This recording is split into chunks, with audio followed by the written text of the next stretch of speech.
اللہ تعالیٰ کے بابرکت نام سے ابتدا ہے جو دلوں کے رازوں سے خوب واقف ہے۔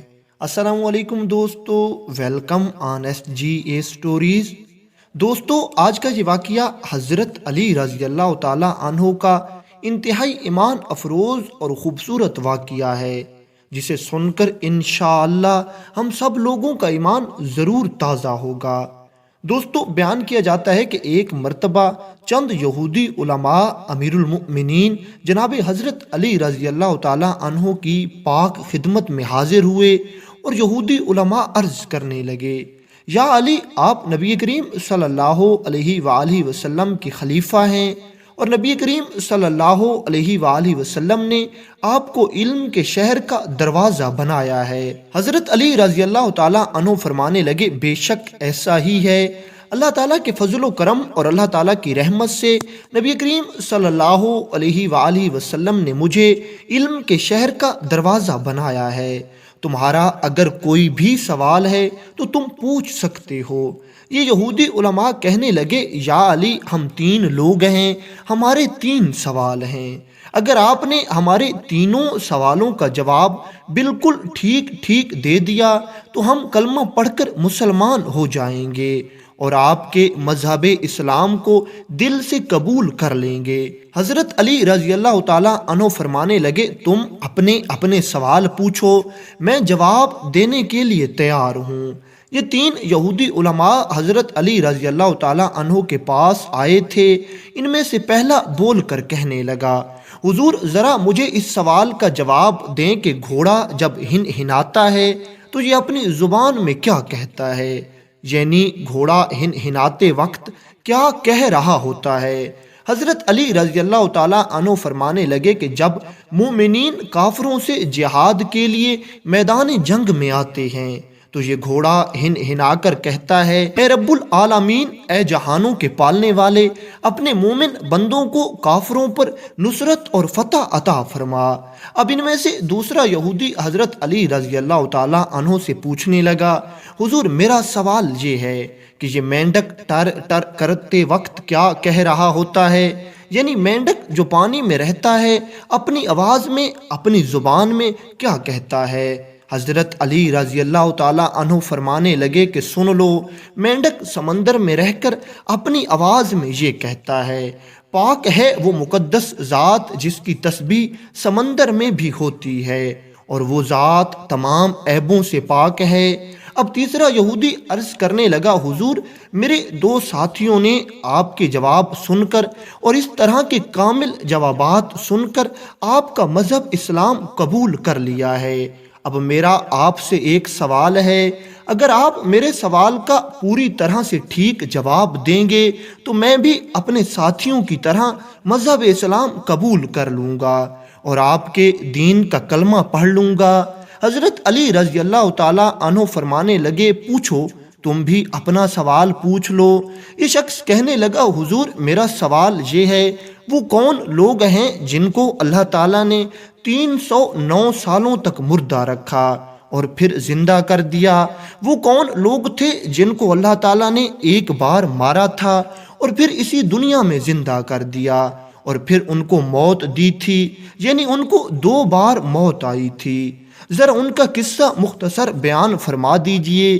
حضرت علی رضی اللہ تعالیٰ عنہ فرمانے لگے، سن لو، وہ لوگ اصحاب کہف ہیں، ان کا ذکر ہمارے قرآن پاک میں موجود ہے، اگر تم چاہتے ہو تو میں ان کا قصہ تمہیں سنائے دیتا ہوں۔ پھر حضرت علی رضی اللہ تعالیٰ عنہ ان کا یعنی اصحاب کہف کا قصہ یوں بیان کرنے لگے اور آپ فرمانے لگے، اے یہودیو، سن لو، سرزمین روم میں ایک شہر تھا جس کا نام جب اسلام وہاں پر پہنچا تو ترکوس رکھا گیا۔ اس شہر پر اس زمانے میں ایک انتہائی رحم دل اور نیک دل بادشاہ حکومت کرتا تھا۔ اب اس رحم دل اور نیک دل بادشاہ کے انتقال کے بعد ایران کے ایک ظالم اور جابر بادشاہ نے اس شہر پر زبردستی چڑھائی کر دی اور اس شہر پر حملہ بول دیا۔ اب اس ظالم ایرانی بادشاہ نے شہر پر قبضہ کر کے اس کو اپنا تخت بنایا۔ یا علی، اگر آپ اتنا ہی علم رکھتے ہیں تو ذرا یہ بھی بتا دیجئے کہ اس محل کے بارے میں آپ کو کیا کیا معلوم ہے، اس محل کی شان و شوکت کیا تھی، اس کی نشستوں کے بارے میں بھی ذرا تفصیل سے بتائیے۔ حضرت علی رضی اللہ تعالیٰ عنہ فرمانے لگے کہ اے یہودی، اس بادشاہ نے اس کو ایک خاص قسم کے پتھر سے بنایا تھا، اور اس کی لمبائی اور چوڑائی 1 فرسخ تھی، اور اس کے 4000 کھمبے تھے جو سونے کے بنے ہوئے تھے، اور اس محل کی چھت میں 1000 خوبصورت چراغ روشن تھے، اور ان میں چاندی کی زنجیریں بھی لٹکی ہوئی تھیں، اور ان میں رات بھر خوشبودار روغنوں سے طرح طرح کی روشنیاں کی جاتی تھیں۔ اس محل میں ایک دیوان عام تھا اور ایک دیوان خاص تھا۔ جو دیوان خاص تھا اس میں 180 جھروکے شرفاء کے اور 180 جھروکے غرباء کے مخصوص تھے، اور دیوان عام میں ایک سونے کا تخت تھا جو قریب 40 ہاتھ لمبا چوڑا تھا، اور یہ تخت بے شمار جواہرات سے سجا ہوا تھا۔ تخت کی دائیں جانب 80 سے زیادہ کرسیاں سونے کی تھیں جن پر فوجی افسران بیٹھا کرتے تھے، اور اس کے ساتھ ساتھ طلائی کرسیاں بائیں جانب تھیں جن پر شہر کے بڑے بڑے امیر و کبیر لوگ تشریف فرما تھے۔ اب ان کے درمیان میں ایک بڑا تخت تھا جس پر بادشاہ خود بیٹھتا تھا، اور یہ تخت سونے اور جواہرات سے سجا رہتا تھا، اور اس تخت کے 9 گوشے تھے، اور ہر ایک گوشے میں ایک ایک خوبصورت اور انتہائی چمکدار موتی جڑا ہوا تھا جو اندھیری رات میں بالکل چاند کی طرح چمکتا تھا۔ بادشاہ ہمیشہ ان لوگوں سے مشورہ کرتا اور ان کے مشورے کے بغیر کوئی بھی کام نہیں کرتا تھا۔ وہ ہر روز اپنا دربار لگاتا۔ جب وہ دربار میں آتا تو 3 لڑکے اس کے استقبال کے لیے اس طرح دروازے سے داخل ہوتے کہ ان کے ایک ہاتھ میں ایک سونے کا بڑا سا جام ہوتا تھا جس میں مشک بھرا ہوتا تھا، اور ایک ہاتھ پر ایک خوبصورت پرندہ بیٹھا ہوتا جو اشارہ پاتے ہی لڑکے کے ہاتھ سے اڑ کر گلاب والے جام میں جا کر بیٹھتا، اور پھر گلاب والے جام میں سے اپنے پروں میں مشک سمیٹتا تھا، اور بادشاہ کے تاج کے بالکل اوپر جا کر بیٹھتا تھا، اور پھر وہاں پر اپنے پروں کو اس طرح پھڑ پھڑاتا تھا کہ تمام ہوا خوشبودار ہو جاتی تھی، اور اس کی خوشبو پورے دربار میں پھیل جاتی تھی۔ اور اس طرح اس ایران کے بادشاہ نے 30 سالوں تک خوب عیش و عشرت کی، اور اس 30 سالہ عرصے میں اس بادشاہ کو کوئی بھی تکلیف نہ ہوئی، کبھی اس بادشاہ کے سر میں درد بھی نہیں ہوا۔ جب اس بادشاہ نے اپنے ارد گرد اس طرح کی خوشیاں ہی خوشیاں دیکھیں تو یہ کچھ مغرور ہو گیا، اور اس بادشاہ نے ایک بہت بڑا دعویٰ کر دیا، اور اس نے تمام قوم کو دعوت دی کہ میں ہی ان کا خدا ہوں، اور یہ سب مجھے اپنا خدا مان لیں۔ لہٰذا سب قوم نے اس کو اپنا خدا مان لیا، لیکن کچھ لوگ ایسے بھی تھے جنہوں نے اس کو خدا ماننے سے انکار کر دیا۔ لہٰذا بادشاہ نے ہر اس شخص کو آرام اور سکون مہیا کیا جو بادشاہ کو اپنا خدا مانتا تھا، اور ہر اس شخص کو اس نے فوراً قتل کروا دیا جس نے ذرا بھر بھی سرکشی کی اور بادشاہ کا حکم ماننے سے انکار کر دیا، حتیٰ کہ سب کو جان کا خوف ہوا، اور اس وجہ سے سب نے اسے خدا ہی مان لیا۔ ایک عرصے کے بعد کسی عید کے موقع پر جب یہ بادشاہ عید کی مبارک باتیں قبول کر رہا تھا اور وزیروں، مشیروں اور امیر و کبیر لوگوں سے عید کی خوشیاں بانٹ رہا تھا، تبھی ایک فوجی نے آ کر اس بادشاہ کو یہ وحشت ناک خبر سنائی کہ فارس کی فوجوں نے اس بادشاہ کے ساتھ بغاوت کر دی ہے، اور انہوں نے محل کے چاروں طرف سے گھیر لیا ہے، اور اب وہ حضور کو قتل کرنا چاہتے ہیں۔ اس خبر کو سنتے ہی بادشاہ بہت گھبرا گیا اور اٹھ کھڑا ہوا۔ گھبراہٹ میں اتنے جلدی یہ اٹھ کھڑا ہوا کہ یہ لڑکھڑا کر زمین پر گر گیا، اور اس کے سر سے وہ تاج بھی گر گیا۔ اس کے اس حال کو دیکھ کر دائیں طرف کے وزیروں نے ایک دوسرے کو دیکھا۔ اب ان دائیں طرف کے وزیروں میں بادشاہ کا ایک وزیر ایسا بھی تھا جس کا نام تملیخا تھا، اور یہ وزیر سب سے زیادہ عقل مند اور سوچنے والا تھا۔ اس کی دانائی کے قصے پوری سلطنت میں پھیلے ہوئے تھے۔ تملیخہ سوچنے لگا، اگر واقعتاً یہ خدا ہوتا تو اس طرح ڈرتا کیوں؟ اگر یہ خدا ہوتا تو یہ قضائے حاجت کے لیے بھی نہ جاتا، اس کو پیشاب پخانہ وغیرہ بھی نہ آتا۔ یہ باتیں تو خدا میں نہیں ہوتی۔ خدا اس ذات کو کہتے ہیں جو ان سارے عیبوں سے پاک ہوتی ہے۔ خدا کی ذات میں تو کوئی عیب ہو بھی نہیں سکتا۔ بس اسی سوچ کے ساتھ اس نے ان 6 وزیروں سے مشورہ کیا اور پھر انہوں نے ایک پروگرام بنایا کہ روزانہ باری باری ہر ایک کے مکان پر جمع ہو کر ہم اس معاملے پر غور و فکر کریں گے، آیا کہ یہ خدا ہے یا نہیں، یا یوں ہی لوگوں کو بے وقوف بنا رہا ہے۔ بس پھر کیا تھا، اسی طرح یہ 6 وزیر ایک دوسرے کے گھروں میں جمع ہونے لگے اور روز اس بات پر غور و فکر کرتے تھے اور ایک دوسرے سے مشورہ کرتے تھے کہ یہ خدا نہیں ہو سکتا، خدا میں تو کوئی عیب نہیں ہوتا، خدا تو کسی سے نہیں ڈرتا، اور اس میں ہزاروں عیب پائے جاتے ہیں، اور یہ فارس کی فوجوں سے ڈر گیا ہے۔ پھر ایک دن وہ بھی آیا جب یہ 6 کے 6 وزیر تملیخہ کے گھر جمع تھے۔ سب نے کھانا وغیرہ کھایا، لیکن تملیخہ نے کھانے میں ان کا ساتھ نہ دیا۔ جب سب لوگ کھانا کھا کر فارغ ہوئے تو انہوں نے تملیخہ سے پوچھا کہ آخر تم نے آج کھانا کیوں نہیں کھایا؟ تو تملیخہ کہنے لگا، آج میرے دل میں ایک عجیب طرح کا سوال پیدا ہوا ہے، میں اس سوال کا جواب تلاش کرنے کی کوشش کر رہا ہوں، اس لیے مجھے کھانے پینے میں ابھی کوئی دلچسپی نہیں ہے اور نہ ہی میرا دل چاہ رہا ہے۔ باقی 5 وزیروں نے پوچھا، بتاؤ تو صحیح وہ خیال کون سا ہے؟ آخر ایسا کیا سوال ہے جس نے تمہیں اس قدر پریشان کر دیا ہے؟ تملیخہ ان 5 وزیروں سے کہنے لگا، میں سوچ رہا تھا یہ آسمان بغیر کسی سہارے کے اور بغیر کسی زنجیر کے کیسے کھڑا ہے؟ اس میں چاند اور سورج کیسے جڑے ہوئے ہیں؟ پھر آسمان پر کس طرح سجائے گئے ہیں؟ پھر یہ زمین پر کیوں نہیں گرتے؟ اور پھر جب میں زمین پر غور کرتا ہوں تو میں یہ سوچتا ہوں کہ کس نے اس زمین پر اتنے بڑے بڑے پہاڑ قائم کر دیے ہیں؟ کس طرح یہاں پر سمندر ہیں اور سمندروں کا پانی ہے جو کبھی کم ہو جاتا ہے اور کبھی زیادہ ہو جاتا ہے۔ اور پھر میں اس بات پر غور کر رہا ہوں کہ کس طرح ایک بچہ اپنی ماں کے پیٹ میں پلتا ہے، اس کو وہاں پر رزق کیسے ملتا ہے، اس کو وہاں پر ہوا کیسے ملتی ہے، کیونکہ ہوا کے بغیر بھی تو انسان زندہ نہیں رہ سکتا۔ اور ساتھ میں یہ بھی سوچ رہا ہوں کہ آخر میں اس بزم ہستی میں کیوں آیا ہوں، میرے آنے کا مقصد کیا ہے؟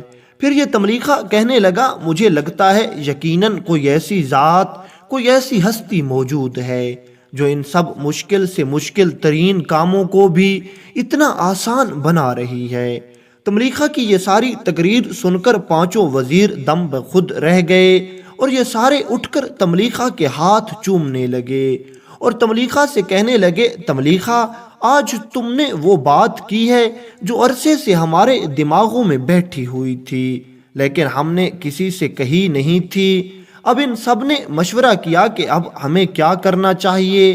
آخر کار یہ طے پایا کہ ہمیں اس ظالم اور جابر بادشاہ کی بادشاہت سے کہیں دور بھاگ جانا چاہیے اور اس خدا کی پناہ میں چلے جانا چاہیے جو حقیقی خدا ہے اور سچ میں ہم سب کا مالک ہے، ہم سب کو رزق دینے والا ہے۔ پھر یہ تینوں اپنی جگہ سے اٹھے، بازار میں آئے اور انہوں نے 3 درہم کا کوئی سامان لیا اور اپنی چادر میں باندھ لیا اور یہ اپنے گھوڑوں پر سوار ہو کر شہر سے نکل پڑے۔ تقریباً 3 میل تک سفر کرنے کے بعد تملیخہ نے کہا، اب ہم ظالم بادشاہ کے ملک سے باہر آ گئے ہیں، اب کوئی فکر کی بات نہیں ہے، اب ہمیں گھوڑوں سے اتر کر پیدل سفر کرنا چاہیے اور اللہ ہمیں کوئی اطمینان بخش جگہ ضرور عطا فرما دے گا۔ یہ سن کر سب گھوڑوں سے اتر آئے اور جب انہوں نے 217 فرسخ پیدل طے کر لیے تو ان کے پاؤں سے خون جاری ہو گیا، کیونکہ یہ تو نازوں کے پلے ہوئے تھے، انہوں نے کبھی اتنا مشکل سفر نہیں کیا تھا اور نہ ہی کبھی انہیں اتنی مشکلات کا اتفاق ہوا تھا۔ یہ چلتے چلتے آخر ایک جگہ پر پہنچے اور انہوں نے دیکھا کہ یہاں پر ایک چرواہا اپنی بکریاں چرا رہا ہے۔ یہ 6 کے 6 وزیر اس چرواہے کے پاس گئے اور اس سے کہنے لگے، ہم مسافر ہیں اور ہمیں پانی یا دودھ چاہیے تاکہ ہم اپنی پیاس اور بھوک مٹا سکیں۔ کیا تمہارے پاس ان میں سے کچھ ہے تو ہمیں دے دو۔ یہ چرواہا کہنے لگا، ضرور میرے پاس پانی بھی ہے اور دودھ بھی ہے اور میں وہ تمہیں ضرور دوں گا، لیکن پہلے تم اپنا حال تو سناؤ کہ تمہارے چہرے پر یہ خوف کے آثار کیوں نظر آ رہے ہیں؟ تم کہاں سے آئے ہو اور کہاں جا رہے ہو؟ ذرا اپنی کہانی کے بارے میں مجھے بھی بتاؤ تاکہ میں جان سکوں کہ تم کون ہو۔ یہ 6 وزیر اس چرواہے سے کہنے لگے، سن لو اے اجنبی شخص، ہم جس دین میں آ گئے ہیں اس میں جھوٹ بولنا بالکل جائز نہیں ہے، اس لیے ہم تم کو پورے کا پورا واقعہ سچ سچ بتا رہے ہیں، لیکن تمہیں بھی ہمارے ساتھ ایک وعدہ کرنا پڑے گا کہ ہمیں کسی قسم کا بھی تم نقصان نہیں پہنچاؤ گے۔ چرواہے نے کہا، تم بے فکر رہو، میں تمہیں کسی قسم کا بھی نقصان نہیں پہنچانے والا۔ جب انہیں چرواہے کی طرف سے تسلی اور یقین ہو گیا تو انہوں نے اپنا سارا واقعہ چرواہے سے بیان کر دیا۔ یہ سارا قصہ سننے کے بعد چرواہا قدموں میں گر گیا اور وہ بھی اسی دین میں شامل ہو گیا اور کہنے لگا، کچھ دیر ٹھہر جاؤ، میں یہ سب بکریاں اور سب بھیڑیں ان کے مالکوں تک پہنچا آؤں اور پھر میں واپس آ جاؤں گا، اور میں بھی تمہارے دین میں شامل ہونا چاہتا ہوں اور میں بھی تمہارے ساتھ آؤں گا۔ یہ چرواہا گاؤں واپس گیا اور مالکوں تک ان کا مال پہنچا دیا اور پھر واپس ان کے ساتھ آ کر شامل ہو گیا اور ساتھ ساتھ اس کا ایک کتا بھی ہو لیا۔ اتنا سننے کے بعد یہ یہودی عالم بولا، یا علی کرم اللہ وجہہ، اگر آپ کو اتنا علم ہے تو ذرا یہ بھی بتلائیے کہ وہ کتا کس رنگ کا تھا، اور اس کتے کے بارے میں ذرا کچھ مزید معلومات ہمیں عطا فرمائیں۔ حضرت علی رضی اللہ تعالیٰ عنہ فرمانے لگے، وہ کتا کالے اور سفید رنگ کا تھا اور اس کتے کا نام قطمیر تھا، اور ان لوگوں نے اس کتے کو دیکھا تو کہنے لگے، یہ کتا بھونک کر ہمارا راز فاش کرے گا، جب لوگ اس کی آوازیں سنیں گے تو انہیں ہمارے بارے میں معلوم ہو جائے گا۔ انہوں نے بہت کوشش کی کہ وہ کسی طرح سے اس کتے سے بھاگ جائیں، لیکن یہ کتا کسی بھی طرح سے اپنے مالک سے جدا نہیں ہونا چاہتا تھا۔ ان لوگوں نے پتھر بھی اٹھایا کہ اس کو ڈرایا جائے اور اس کو یہاں سے بھگایا جائے۔ ان لوگوں نے پتھر بھی اٹھایا تاکہ اس کتے کو ڈرایا جائے اور اس کو یہاں سے بھگایا جائے، مگر اس نے مالک کے قدموں میں لوٹنا شروع کر دیا، اور اللہ تعالیٰ نے اس کتے کو زبان بھی دے دی اور اس نے بول کر کہا، اے لوگو، مجھے کیوں اپنے سے دور کرتے ہو، جبکہ میں بھی تمہاری طرح اپنے پروردگار کی وحدانیت کی گواہی دیتا ہوں، اور میں بھی یہ بات مانتا ہوں کہ وہ اللہ ایک ہے، اور میں بھی تمہارے ہی دین پر ہوں۔ مجھ کو اپنے ساتھ رہنے دو تاکہ میں دشمنوں سے تمہاری اچھی طرح حفاظت کر سکوں۔ یہ سب سن کر ان سب کو حیرت ہوئی اور اس کتے کو اپنے ساتھ آنے کی اجازت دے دی۔ یہ چرواہا ان ساتھیوں کو لے کر ایک پہاڑ پر چڑھ گیا۔ اب اس پہاڑ پر ایک غار تھی۔ جب یہ لوگ اس غار کے درمیان پہنچے تو کیا دیکھتے ہیں کہ غار کے درمیان میں ایک بہت بڑا صحن موجود ہے، اور اس میں درخت بھی لگے ہوئے ہیں، اور ان درختوں پر تازہ میوہ جات بھی موجود ہیں، اور کئی پھلوں کے درخت بھی وہاں موجود تھے، اور ان کے قریب ہی ایک ٹھنڈے اور میٹھے پانی کا صاف ستھرا چشمہ ہے۔ ان ساتوں نے یہ سب دیکھ کر اللہ تعالیٰ کا شکر ادا کیا اور خوب سیر ہو کر پھل کھائے، میوہ جات سے لطف اندوز ہوئے اور پانی بھی پیا اور آرام کرنے لگے۔ پھر آہستہ آہستہ رات کی تاریکی پھیلنے لگی۔ ان سب لوگوں نے اسی غار میں رات گزارنے کا ارادہ کر لیا، اور ان کا یہ کتا غار کے دروازے پر پہرا دینے لگا اور غار کا راستہ روک کر بیٹھ گیا۔ جب یہ سب لوگ سو گئے تو پروردگار عالم نے موت کے فرشتے کو حکم دیا کہ جاؤ اور ان سب کی روحیں قبض کر لو۔ چنانچہ حضرت اسرائیل علیہ السلام ان کی روح قبض کر کے لے گئے، اور اس کے بعد اللہ تبارک و تعالیٰ نے ہر ایک شخص کے لیے 2 فرشتوں کو مقرر کیا، اور ان فرشتوں کو اللہ تعالیٰ نے حکم دیا کہ وہ میرے ان بندوں کو دائیں اور بائیں کروٹیں بدلواتے رہیں۔ اور اللہ تعالیٰ نے سورج کو بھی حکم دیا کہ ان کے دائیں اور بائیں کروٹ کو اپنی کرنوں سے تازہ رکھو تاکہ ان کے جسم بوسیدہ نہ ہو جائیں۔ ادھر جب بادشاہ فاتح ہو کر لوٹا اور جشن منا رہا تھا تو اس نے دیکھا کہ اس کے 6 وزیر موجود نہیں تھے، لہٰذا اس نے جب دوسرے افسروں اور اہل دربار سے معلوم کیا تو سب لوگوں نے اس بارے میں لا علمی کا اظہار کیا، مگر پھر اس کو اس کے نجومیوں نے بتایا کہ اس کے ان وزیروں نے ایک خفیہ مجلس بلائی تھی، اور انہوں نے اس مجلس میں غور و فکر کیا تھا، اور اس کے بعد انہوں نے اپنا ایک نیا خدا بھی بنا لیا ہے، اور وہ تیری خدائی سے انکار کر بیٹھے ہیں۔ یہ سن کر اس بادشاہ کو بہت غصہ آیا، اور یہ غصے میں پیچ و تاب کھانے لگا، اور فوراً اس نے اپنے سپہ سالار کو حکم دے دیا کہ ایک لشکر تیار کرو اور ان کے پیچھے ان کی تلاش میں ابھی بھیج دو۔ چنانچہ بادشاہ کے حکم کی تعمیل کی گئی، اور فوج کے نوجوان ان 6 وزیروں کی تلاش میں نکل پڑے۔ یہ فوجی شہر میں ہر جگہ ان کو تلاش کرتے رہے، انہوں نے خوب ڈھونڈا مگر یہ لوگ انہیں کہیں بھی نہ ملے۔ آخر کار ان کو معلوم ہوا کہ وہ سب وزیر بادشاہ کے خوف سے اتنے ڈرے ہوئے تھے کہ وہ شہر سے باہر کسی جگہ پر بھاگ گئے ہیں۔ اب سپاہی ان لوگوں کے قدموں کے نشان دیکھتے دیکھتے اس پہاڑی کے بالکل قریب پہنچ گئے۔ بادشاہ چونکہ خود بھی بہت غصے میں تھا لہذا اس سے بھی صبر نہ ہو سکا، اور یہ بھی ان کو تلاش کرتا ہوا اس غار تک آ پہنچا۔ اتفاق سے بادشاہ نے غار کے اندر جھانک کر دیکھا تو اسے معلوم ہوا کہ یہ سب لوگ اندر سو رہے ہیں۔ بادشاہ نے اسی وقت اپنے سب سپاہیوں کو بلایا اور ان سے کہنے لگا، اگر یہ لوگ میرے ہاتھ بھی آ جاتے تو بھی میں انہیں اسی طرح کی سزا دیتا۔ پھر اس بادشاہ نے حکم دیا کہ اس غار کے ارد گرد ایک بڑی سی دیوار تعمیر کر دی جائے اور انہیں نکلنے کا کوئی راستہ نہ مل سکے، اور یہ اسی غار میں بھوکے پیاسے مر جائیں۔ شاہ کا حکم ملتے ہی سپاہیوں نے بہت جلد بڑے بڑے پتھر لا کر اس غار کا منہ ہمیشہ کے لیے بند کر دیا۔ جب اس غار کا منہ بند ہو گیا تو یہ بادشاہ اپنے ان سپاہیوں سے کہنے لگا، اگر یہ لوگ سچے ہیں اور معاذ اللہ اگر ان کا خدا سچا ہے تو وہ ان کو اس غار سے نکال کر دکھائے۔ اور یہ کہہ کر یہ اپنی فوج لے کر واپس اپنے شہر میں آ گیا۔ یہ وزیر اور یہ چرواہا اسی حالت میں 309 سال اس غار میں قید رہے۔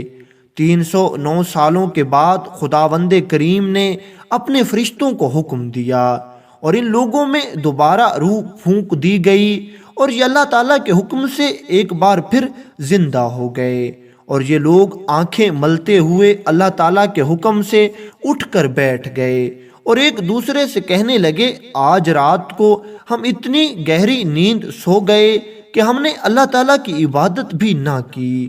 آؤ باہر جا کر چشمے پر منہ ہاتھ دھوتے ہیں اور پھر اللہ تعالیٰ کی عبادت کرتے ہیں۔ جب یہ اٹھے تو انہوں نے دیکھا کہ غار کا دہانہ بالکل کھلا ہوا تھا، حالانکہ اس بادشاہ نے اپنے سپاہیوں سے کہہ کر اس غار کا منہ بند کروایا تھا۔ جب ان سب نے باہر جا کر دیکھا تو یہ دیکھ کر حیران رہ گئے کہ سب درخت سوکھ چکے ہیں اور نہ ہی وہاں کوئی چشمہ ہے، وہاں کچھ نام و نشان تک نہیں۔ یہ سب لوگ یہ سب منظر اور یہ نظارہ دیکھ کر بہت حیران اور پریشان ہوئے کہ ایک رات میں یہ کیا سے کیا ہو گیا ہے، ایک رات میں یہ سب درخت کیسے سوکھ سکتے ہیں اور ایک رات میں یہ چشمہ کہاں غائب ہو سکتا ہے۔ خیر انہوں نے یہ فیصلہ کیا کہ ہم یہ سب ماجرا بعد میں دیکھیں گے، فی الحال ہمیں کچھ اپنی بھوک کا کرنا چاہیے کیونکہ انہیں شدید بھوک لگی ہوئی تھی۔ ان سب نے آپس میں مشورہ کیا اور تملیخہ نے چرواہے کے لباس سے اپنا لباس بدلا تاکہ کوئی اسے پہچان نہ لے، اور پھر تملیخہ شہر میں سے کچھ کھانے پینے کا سامان لینے چلا گیا۔ تملیخہ بہت ہوشیاری اور بہت چالاکی سے شہر میں داخل ہوا تاکہ کوئی اسے پہچان نہ سکے یا کوئی اس کو پکڑ کر بادشاہ کے پاس نہ لے جائے۔ جب تملیخہ شہر کے دروازے پر پہنچا تو کیا دیکھتا ہے کہ شہر کے دروازے پر ایک بڑا سا جھنڈا لگا ہوا ہے، اور اس جھنڈے پر وہی کلمہ لکھا ہوا تھا جو انہوں نے پڑھا تھا۔ تملیخہ بہت دیر تک جھنڈے کو غور غور سے دیکھتا رہا اور حیران ہوتا رہا۔ خیر آخر کار یہ شہر میں داخل ہوا تو کوئی شخص بھی اس کو جانتا پہچانتا تک نہ تھا۔ تملیخہ پھر ایک نان بائی کی دکان پر گیا اور اس سے پوچھنے لگا، بھائی اس شہر کا کیا نام ہے؟ نان بائی نے کہا، اس شہر کا نام افسوس ہے۔ پھر تملیخہ پوچھنے لگا، اس شہر کے بادشاہ کا نام کیا ہے؟ تو یہ نان بائی کہنے لگا، اس شہر کے بادشاہ کا نام عبد الرحمن ہے۔ تملیخہ کہنے لگا، بھائی میرا معاملہ بڑا ہی عجیب ہے۔ اچھا تم ایسا کرو کہ تم یہ درہم لے لو اور ان کا کھانا دے دو، مگر یاد رکھنا کہ ہمیں کھانا خنزیر کی چربی کا نہیں چاہیے۔ نان بائی بھی تملیخہ کی باتیں سن کر بڑا ہی حیران و پریشان کھڑا تھا، لیکن جیسے ہی نان بائی نے یہ درہم دیکھا تو اس کے تعجب میں اور اضافہ ہو گیا، اور اس نے کہا، او بھائی یہ کون سے ملک اور کس بادشاہ کا سکہ ہے؟ یہ سکہ ہمارے ملک میں تو نہیں چلتا۔ حضرت علی رضی اللہ تعالی عنہ کی یہ بات سن کر یہ یہودی کہنے لگا، حضور اچھا ذرا یہ بھی بتا دیں کہ اس سکے کا وزن کتنا تھا؟ حضرت علی رضی اللہ تعالی عنہ فرمانے لگے، آج کے زمانے کے درہم کا 316واں حصہ تھا۔ پھر آپ نے اس قصے کو آگے جاری کیا اور آپ فرمانے لگے، یہ درہم دیکھ کر یہ نان بھائی کہنے لگا، کہیں تمہیں کہیں سے کوئی پوشیدہ خزانہ ملا ہے؟ تم ایسا کرو کہ مجھے بھی اس میں حصے دار بناؤ، ورنہ میں ابھی تم کو گرفتار کروا دوں گا۔ تملیخہ نے کہا، بھائی مجھے کوئی خزانہ نہیں ملا، بلکہ 3 روز پہلے ہی ہم نے یہ درہم یہیں سے لیے تھے۔ اب تم سچ پوچھتے ہو تو میں جھوٹ نہیں بولتا۔ بات یہ ہے کہ ایرانی بادشاہ سے ڈر کر ہم لوگ بھاگ گئے تھے۔ نان بھائی یہ سن کر کہنے لگا، دیکھو تمہیں ضرور کوئی خزانہ ملا ہے، اور اب تم میرے سامنے باتیں بنا رہے ہو اور مجھ سے مذاق کرتے ہو۔ ایرانی بادشاہ تو 300 سال پہلے حکومت کرتا تھا، وہ اب کہاں سے آ گیا؟ یہ کہہ کر نان بھائی نے اس تملیخہ کو پکڑ لیا اور دوسرے افراد بھی اکٹھے ہو گئے، اور یہ سب تملیخہ کو پکڑ کر بادشاہ کے پاس لے گئے اور بادشاہ کو تمام خزانے والا قصہ سنا دیا۔ بادشاہ نے کہا، نوجوان تم بالکل بے فکر ہو جاؤ اور اصل بات بتاؤ، ہمیں اصل واقعے سے آگاہ کرو، ہم خزانے سے صرف 5واں حصہ ہی تم سے لیں گے اور باقی سارا خزانہ تمہارا ہی ہوگا۔ تملیخہ بادشاہ سے کہنے لگا، بادشاہ سلامت ہمیں کوئی خزانہ نہیں ملا، اور یہ کہہ کر تملیخہ نے اپنا سارا واقعہ اس بادشاہ کو سنا دیا۔ بادشاہ سلامت پوچھنے لگا، اچھا مجھے یہ بتاؤ کہ کیا تم کسی کو جانتے بھی ہو؟ تو تملیخہ نے کئی لوگوں کا نام لے لیا کہ میں فلاں کو جانتا ہوں، میں فلاں کو جانتا ہوں، لیکن مسئلہ یہ تھا کہ اس وقت یہ سب مر چکے تھے۔ آخر 300 سال سے زیادہ عرصہ گزر چکا تھا، کوئی بھی ایسا شخص زندہ نہیں تھا جو اس وقت اس کو جانتا ہو۔ اگرچہ پہلے لوگوں کی عمر زیادہ ہوتی تھی، لیکن پھر بھی کوئی ایسا زندہ نہیں بچا تھا جس کے بارے میں تملیخہ سے پوچھا جاتا۔ خیر بادشاہ پھر پوچھنے لگا، اچھا تمہیں اپنا مکان یاد ہے کہ تم کس مکان میں رہتے تھے؟ تملیخہ کہنے لگا، جی بادشاہ سلامت مجھے بالکل یاد ہے کہ میرا مکان کہاں ہے اور کس جگہ پر ہے۔ بادشاہ سلامت نے اپنے کچھ سپاہیوں کے ساتھ تملیخہ کو اس مکان پر بھیج دیا۔ تملیخہ اپنے مکان پر پہنچا تو اس نے دیکھا کہ وہاں ایک عالی شان مکان تیار ہو چکا ہے اور پہلے والی دیواریں بھی اب نئی بن چکی ہیں۔ تملیخہ سپاہیوں کے ساتھ اس گھر میں داخل ہوا۔ سپاہیوں نے اس گھر کے مالک کو بتایا کہ یہ شخص دعویٰ کرتا ہے کہ یہ مکان میرا ہے، تم اس بارے میں کیا کہتے ہو؟ مکان کے مالک نے جیسے ہی یہ سنا تو اس کو غصہ آ گیا اور یہ غصے میں آ کر کہنے لگا، حضور یہ جھوٹ بولتا ہے، یہ مکان میرا اپنا ہے، بلکہ نسل در نسل ہمارے پاس ہی رہا ہے، یہاں پر آپ کسی سے بھی پوچھ لیں، سب میری گواہی دیں گے کہ میرے باپ داداؤں سے یہ مکان میرے پاس ہے اور یہ زمین ہماری ملکیت ہے۔ تھوڑی دیر بعد جب اس مکان مالک نے تملیخہ کے مطمئن چہرے کو دیکھا تو یہ تملیخہ سے پوچھنے لگا، اچھا اگر یہ مکان تمہارا ہے تو تم اپنا نام بتاؤ۔ تملیخہ نے اپنا نام بتایا کہ میرا نام یہ ہے۔ اس مالک کے مکان نے یہ نام سنا تو یہ حیران و پریشان ہو گیا اور حیرت میں مبتلا ہو گیا، اور یہ پھر پوچھنے لگا، کیا نام بتایا ہے تم نے؟ تملیخہ نے ایک بار پھر اپنا نام بتایا۔ یہ مالک کے مکان فوراً تملیخہ کے قدموں میں گر گیا اور تملیخہ کے قدم چومنے لگا۔ جب سپاہیوں نے اس سے ساری بات پوچھی تو یہ کہنے لگا، حضور ہمیں حضرت عیسیٰ علیہ السلام کے ذریعے یہ بات پتہ چلی ہے کہ اللہ تعالیٰ نے اس طرح 7 لوگوں کو ایک غار میں موت دے دی ہے اور وہ ایک بار پھر زندہ ہوں گے، اور سن لو کہ یہ شخص جھوٹ نہیں بول رہا، یہ مکان بالکل اسی کا ہے اور یہ میرے دادا ہیں۔ سپاہی فوراً بادشاہ کے پاس پہنچے اور بادشاہ کو ساری بات بتا دی کہ یہ واقعہ اس طرح پیش آیا ہے۔ بادشاہ نے جیسے ہی سنا تو بادشاہ نے گھوڑے سے اتر کر تملیخہ کو اپنے کندھوں پر اٹھا لیا اور خوب پورے علاقے میں تملیخہ کو عزت دی، اور پھر یہ بادشاہ تملیخہ سے پوچھنے لگا، اچھا مجھے یہ بتاؤ کہ تمہارے باقی ساتھی کہاں ہیں، وہ ٹھیک تو ہیں؟ تملیخہ نے ساری بات بتا دی کہ وہ اس طرح غار میں موجود ہیں اور کھانے کا انتظار کر رہے ہیں۔ بادشاہ نے پوری سلطنت کو اکٹھا کیا اور اس نے تملیخہ کے ساتھ اس پہاڑ کی طرف چل پڑا جس پہاڑ کی ایک غار میں یہ سب لوگ چھپے ہوئے تھے۔ تملیخہ بھی ان کے ساتھ تھا۔ جب یہ سب لوگ اس پہاڑ کے قریب پہنچے تو تملیخہ بادشاہ سے کہنے لگا، بادشاہ سلامت، آپ اس طرح کریں کہ آپ یہیں باہر ٹھہر جائیں، کہیں ایسا نہ ہو کہ آپ سب کو دیکھ کر میرے اندر کے ساتھی ڈر جائیں، پہلے میں جا کر انہیں اطلاع دیتا ہوں۔ بادشاہ اور باقی سب لوگ اسی پہاڑ کے باہر کھڑے ہو گئے۔ تملیخہ اندر گیا تو اس کے 6 ساتھیوں نے اس کو زندہ اور صحیح سلامت دیکھا تو یہ کہنے لگے، ہم تو سوچ رہے تھے کہ کہیں تم پکڑے گئے ہو، اللہ تعالیٰ کا شکر ہے کہ اس نے اپنی حفظ و امان میں تجھے محفوظ رکھا اور تم بالکل صحیح سلامت ہو۔ تملیخہ کہنے لگا، یہ بات چھوڑو کہ میں اتنی دیر سے کیوں آیا ہوں، اچھا مجھے یہ بتاؤ کہ ہم اس جگہ پر کتنا عرصہ سوئے ہیں، ہم کتنی دیر سے نیند میں تھے؟ تملیخہ کے ساتھی کہنے لگے، ہم 1 رات سوئے ہیں، یا 1 رات سے کچھ کم یا 1 رات سے کچھ زیادہ۔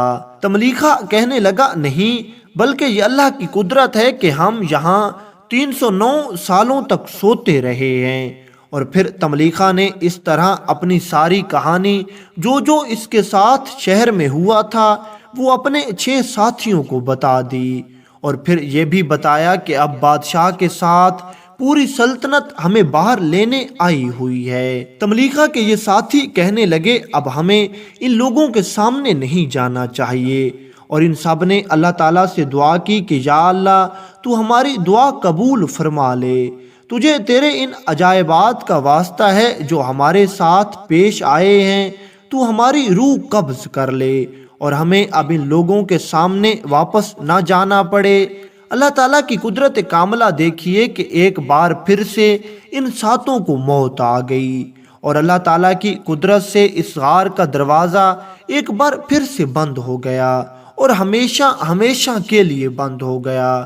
جب کافی دیر گزر گئی تو بادشاہ سلامت اور باہر کھڑے سب لوگ فکر مند ہونے لگے، اور یہ سب لوگ اس پہاڑ کے اندر داخل ہوئے تاکہ اس غار کے اندر جا کر دیکھا جائے، لیکن جیسے ہی یہ لوگ اس پہاڑ کے اندر جا کر اس غار کے دہانے پر پہنچے تو یہ دیکھ کر حیران رہ گئے کہ غار کا دروازہ بالکل بند تھا اور ان لوگوں کا کوئی نام و نشان تک نہیں تھا۔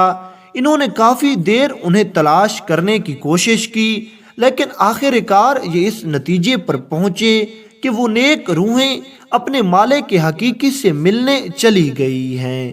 اس کے بعد حضرت علی رضی اللہ تعالی عنہ اس یہودی سے کہنے لگے، بتاؤ اے یہودی، تمہاری تورات میں بھی یہ واقعہ ایسے ہی لکھا ہوا ہے؟